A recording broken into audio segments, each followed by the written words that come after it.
Bible வசனம் என்ன சொல்லுதுன்னா, தான் கண்ட சகோதரனிடத்தில் அன்பு கூறாமல் இருக்கிறவன் தான் காணாத தேவனிடத்தில் எப்படி அன்பு கூறுவான்? 1 யோவான் 4:20.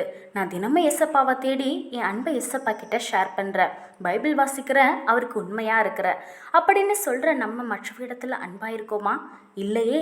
பெற்றோர்களிடத்தில் அன்பு இல்லை, பிள்ளைகளிடத்தில் அன்பு இல்லை, கணவன் மனைவிக்கிடையே அன்பு இல்லை, மொத்தத்தில் மனுஷங்க கிட்ட அன்பே இல்லை.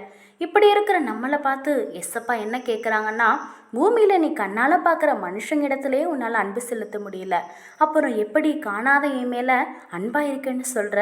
நம்ம கசப்பை மற்றவங்க இடத்துல காட்டி என்னங்க பண்ண போகிறோம்? வேதத்தில் முதல் பிரதானமானதே அன்பு தானே. அந்த அன்பு நம்மளிடத்துல இல்லைன்னா எப்படிங்க?